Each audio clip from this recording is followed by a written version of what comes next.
online broadcast network, AFTERBUZZ TV. Over 20 million weekly downloads in over 150 countries, and your number one source for after-show entertainment.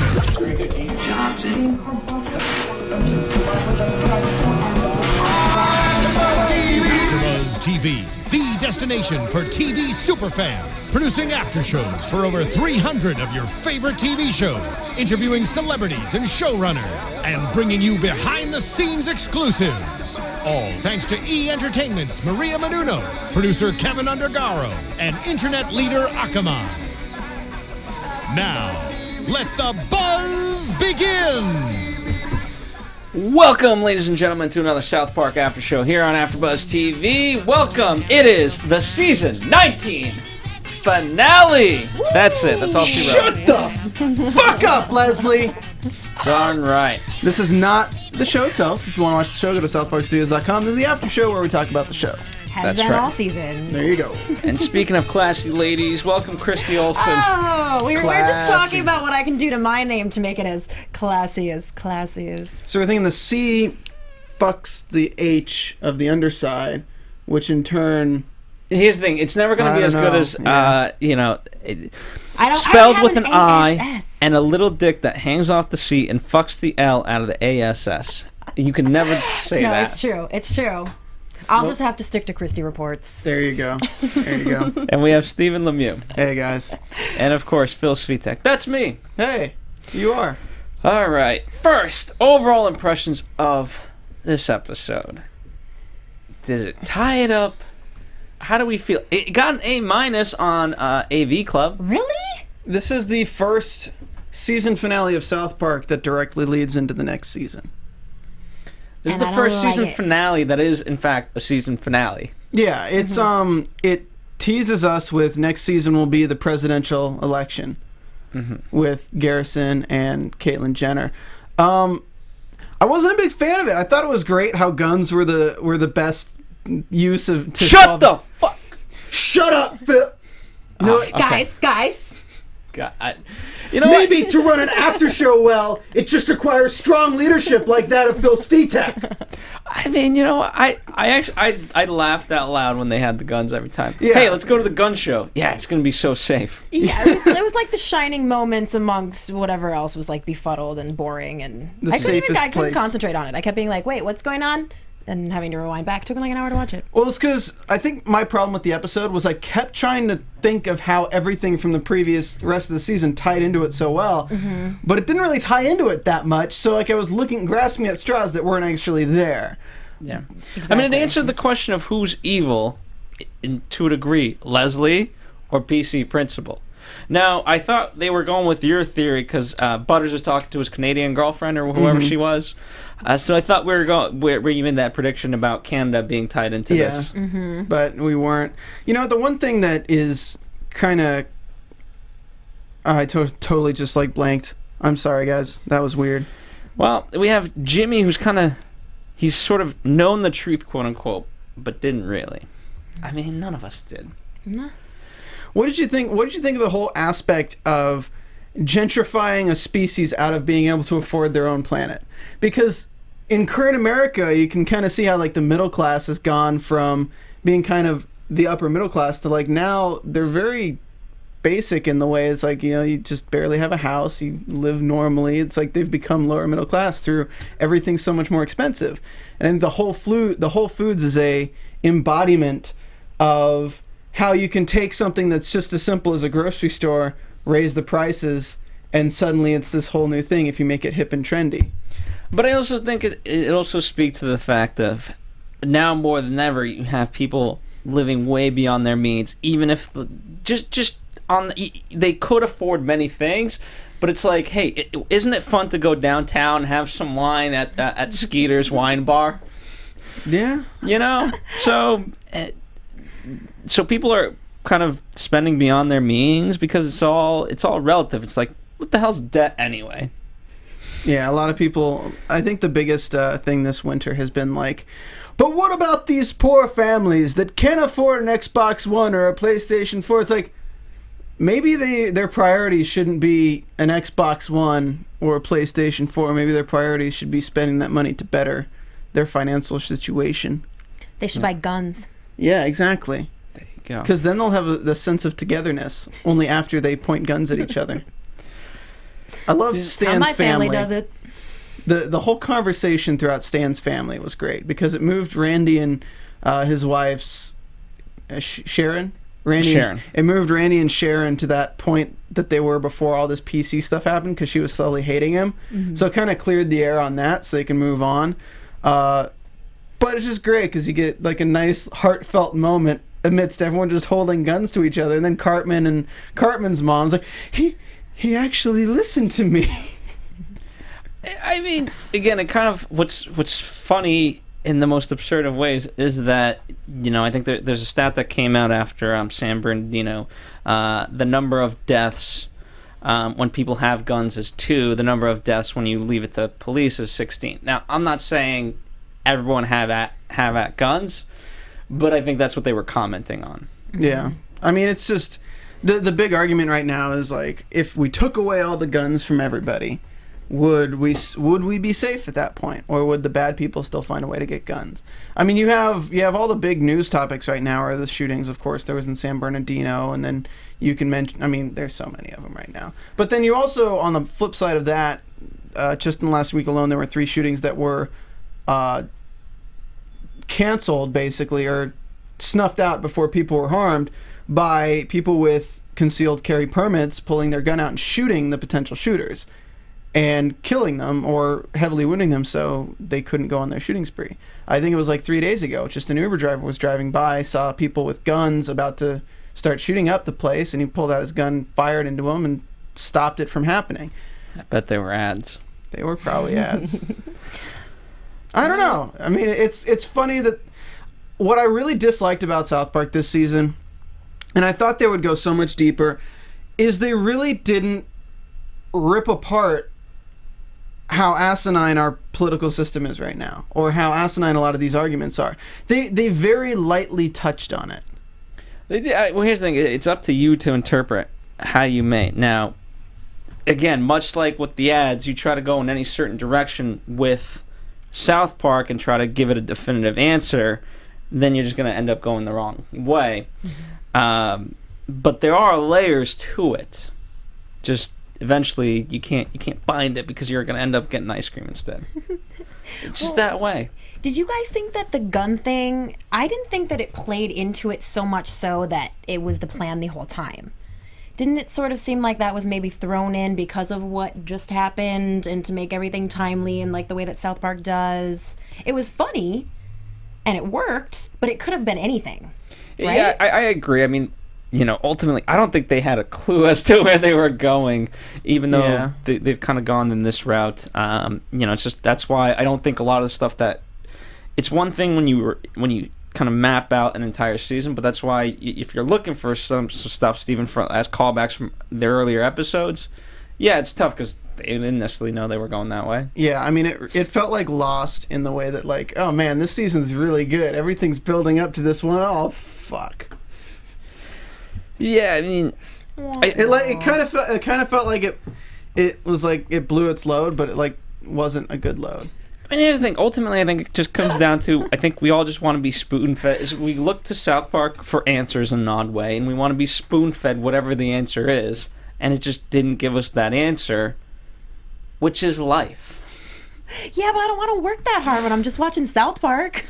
I get that. Like, if I want to do that, I'll watch like How to Get Away with Murder or some stuff. Like, well, that has a clear notion of how to get away with murder. Right. First, kill somebody.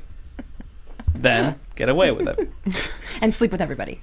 Well, yeah. Very important on that Phase show. 3, profit. Phase 3, profit. I love Nathan this episode. Nathan was great. No Nimsy, though. No Mimsy. I ain't no Mimsy ass bitch, motherfucker. I'm a classy bitch. Classy. Psh. Oh, hell no. You did not just slap Classy in the face. I do like that they brought her, you know, because especially if that was... do you know what I'm thinking? Boop. And when last episode it came up with her... Yeah. That was brilliant. But just Randy being like, Classy... Randy. Yeah, because, you know... And I have very high tastes. I need an apartment overlooking Shitipa town. Yeah, you know, And like I high said, cl- he and- living beyond his means. Yes. You're up to, you know. And inevitably, I mean, there was no chance for Nate that he was going to get gentrified. What are we calling it? Do you get killed? Do you get gentrified? Do you just... What? What happens? Do you disappear? He's not dead. Yeah, but here's the thing. Regardless, right now he serves a purpose. But once everyone's gentrified and the ads have won... No, I feel like if we're going to gentrify a character, that means bring an old character back like they did with Bar Brady. So you could say them bringing Bar Brady was gentrifying South Park by bringing an old police officer back to the forefront. Notice how he didn't shoot anybody today because everyone had guns. There you go. Even Bar Brady couldn't shoot somebody because everyone had guns. The gun shows this. Oh my God! Just the way Mr. Stotch ran around with his pistol. Oh, that's a beautiful Russian Kalashnikov right there. Oh yes, she'd like to see that one again. Rubbing the Purina, sponsored by Purina. Yeah, and it was beautiful, and they had quite the collection. Oh my God! And what was I love the locally grown guns. I gotta say, like, looking at this episode as part of this season, I'm not really a big fan of it. Looking at it as just an episode, if you can kind of ignore the previous storylines that you need, or if you knew the previous stuff from the other storylines, I thought it was pretty funny. I mean, even the Caitlyn Jenner running over the old lady was still funny. So, like, the running gags throughout the season weren't used overly too much. Yeah. Wow. I gotta get this chip off my shoulder, okay? There's been a chip on my shoulder since watching this episode, and very few times in TV do things build up to a crescendo in two characters and the common point between them as Leslie and PC Principal. When every time we see Leslie talking, PC Principal says, "Leslie, shut the fuck up!" And she does, and you're like, okay, that's funny. You never knew why until finally we figure out why. But then in this episode, the first time since PC Principal was on his mission to kill ads in Russia and everywhere and gets picked up by the aircraft carrier, whatever, are put in the same room. The best setup throughout the entire season for these two characters when he rolls in, pulls out the microphone, says, "Hey, Leslie," and the camera shifts towards PC Principal. And I'm just thinking, I'm saying, like, this is the best thing ever. He's about to say, "Shut the fuck up."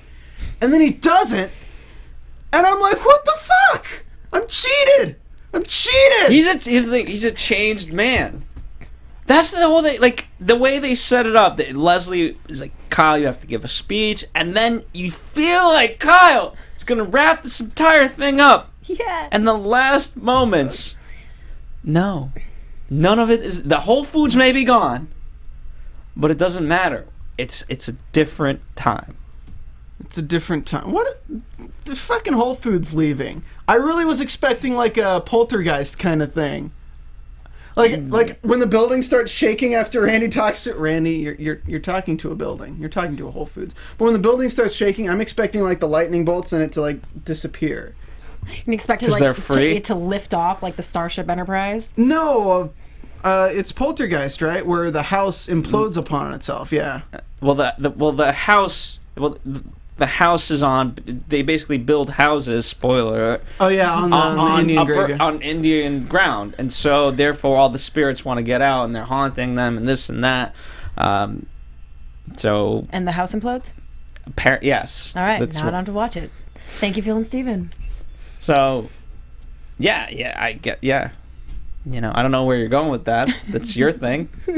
But you thought ghosts were going to come out. To implode? Look, I thought that's just what I thought was going to happen. You thought PC people were buried underneath the Whole Foods? Why not? After what? I mean, after it just flying away, why not?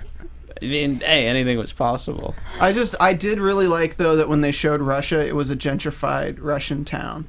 Historic Sonoropa. That's right. That was not even an attempt at a Russian Ours are like accent. A's in Russia, I think. Right. Okay, so let's really kind of take this to the end, right? Because that's the final moments. Does PC Principal have a smirk, or is he really changed? Is he in cahoots with Mr. Garrison and Caitlyn Jenner, or are they eventually now going to be at opposition?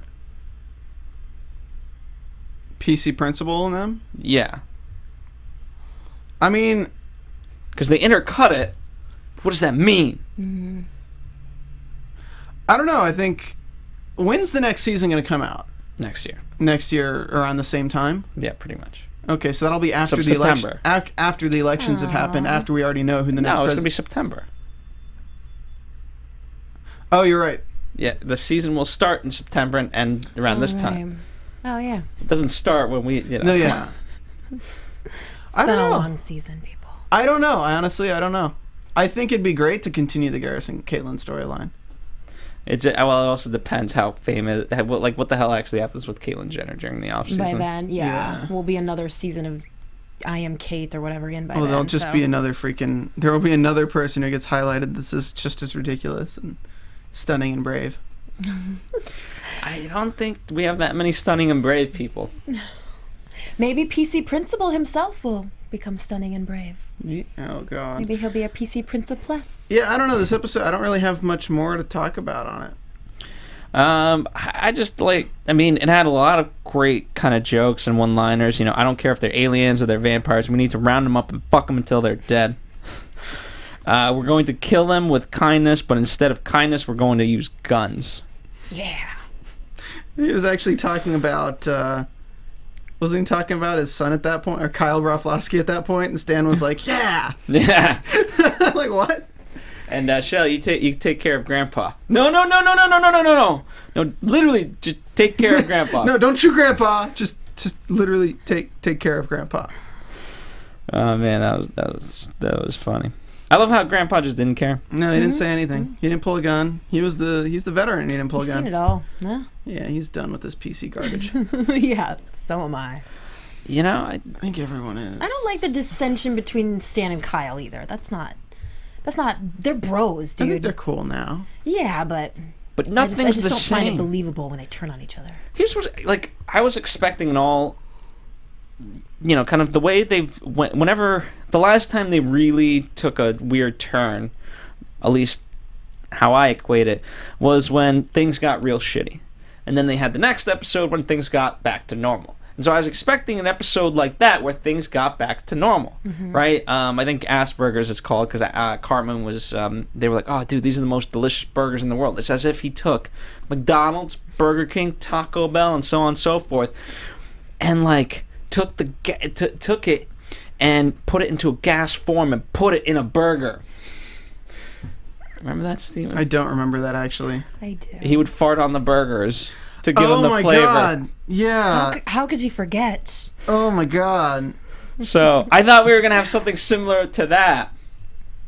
That was when Jack and Jill came out, the Adam Sandler movie, because they were like, "We have a new Adam Sandler movie called," and it starts, and it's about Adam Sandler with a. Got it. Yeah, I remember that. That was great, and everything was just shit. So, as we wrap up, what would you rate this season out of 10? I would give it a 7. Yeah. Overall, here's the thing. I want to go back and I want to now binge on it from start to finish, and really, maybe there's some hidden Illuminati meaning that I can't quite grasp until that happens. Favorite moment from the season? Favorite moment. Early on in the season, let's see what happened. I don't want to forget some of the stuff. I think the whole food stuff of taking the sandwich. I liked the child labor. Child labor for safe space. Yeah, that was good. All right, Christy. I'm gonna give it a 6.5. And I like the Tweak and Craig episode. There was a lot of good little one-liners in there. Oh man, I think that one had me LOLing. I'm gonna do 7.5 around there. It was a good season. I really enjoyed it. My favorite episode was Reality, and my favorite part was when Reality breaks into the charity ball and just rips everyone a new asshole. But Reality lost. Reality lost, but at least the word is out. Life is not a damn liberal arts school. It's my favorite line from this season of South Park. Yeah, and you know what? Ultimately, it's kind of a weird episode because you end on the notion of we're coming into the holiday season. Let's all be better to each other. So in some weird South Park way, it turned into that. So, you know what? We'll end Buy on each other that. presents, people. Be better. It's like Bill and Ted. That's like, what Christmas is be about. excellent. Darn right. So, for whatever it's worth, be excellent, be you, get a shit ton of presents for yourself. Don't run anybody over. For yourself. Where can we find you on Twitter, Christy? Oh, hit me up at Christy Reports. I'm also on Instagram and on YouTube at Christy Report. Be sure there's a symbol for the dick that connects the C to the H. There you go. Anyone who wants to tweet me any illustrations, please feel free. I'll take them. You guys come over to at Twitter at Stephen Lemieux, StephenLemieux, and follow the Popcorn Talk for all your movie discussion needs. I just want to take a step back real fast, and you realize you proposition all of our viewers to send you dick pics, basically, drawn or otherwise. I did just do that. That just happened. And now I can't check my Twitter feed for the next 5 days. All right. Happy holidays, ladies and gentlemen. Happy 2016. We'll be back in 2016 with an all-new South Park season 20. Until then, bye. From executive producers Maria Menounos, Kevin Undergaro, Phil Svitek, and the entire AfterBuzz TV staff, we would like to thank you for listening to the AfterBuzz TV network. To watch or listen to other after shows and post comments or questions, be sure to visit AfterBuzzTV.com. I'm Sir Richard Wentworth, and this has been a presentation of AfterBuzz TV. Buzz you later. The views expressed herein are those of the hosts only and do not necessarily reflect the views of AfterBuzz TV or its owners or principals.